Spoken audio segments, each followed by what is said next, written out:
का कहे हम तोहरो के धीरज जान ना कहे हम खार बानू तार कैमरा में फोटो होते जा तोहरा के ना कह देखा धरे आगल तो बुझो कि लगावे आगल हाँ अगर निमन से धरे ना आई तो लागे ना ज्योति धरे ना आवे तो एथी के बयाना लेवल बेकार बा कपड़ा खींचे के कपड़ा बयाना लेवल बेकार बा सही तहन तक नु हालांकि ठीक बा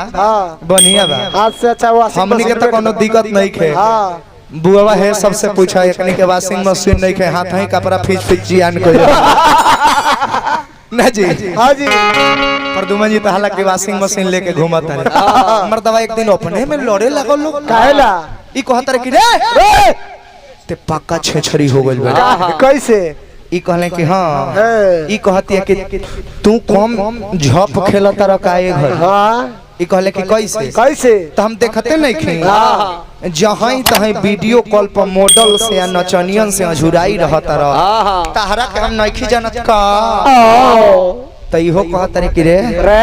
तोरा बुझाता जवन ताला कौनो चाबी से खुल जाए उ ताला के खराब मानल जाला कोनो भरोसा बा बाकी जवन चाबी कौनो ताला खोल देवे ओकरा के मास्टर चाबी नु कहल जाला तोरा गर्व करे के चाहिए हमरा चाबी पर कौनो ताला में हमवा के हम खोल देता नहीं बाकी ते ताला हवस तो ते पर्सनल ताला है इसमें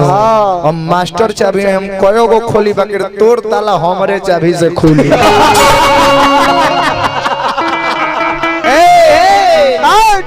हेने तक रोज रोज गह की पटावतिया खूबे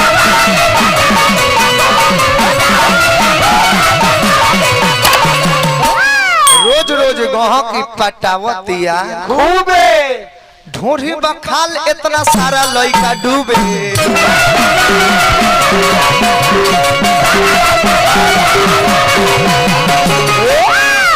ढोढ़ी बखाल इतना सारा लइका डूबे हने आवा अगर हो तू देखी कई दिलावा अरे मारो तो उफान बा अरे देखी कर दिलावा होई मारो तो उफान बा तो गोरी तोरी लहंगा में मान समान बा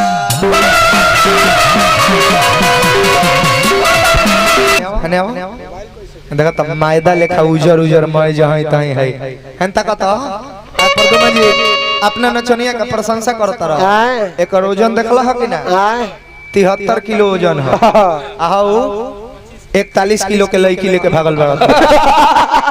73 किलो 41 किलो में अंतर बा कि ना हमर नचनिया में तब नचनिया के देह पचर के हुमच देते एगो औरी नचनिया छलक के नाचे लगे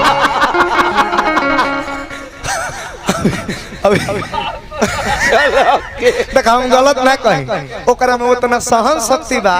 निमन से मिजाज बना के हुमच देवे तार नचनिया के देह पर तो एगो औरी छोट नचनिया छलक के नाचे लगे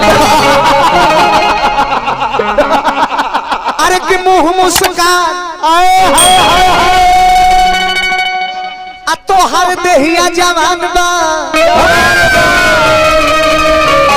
अरे कि मुंह मुस्कान एक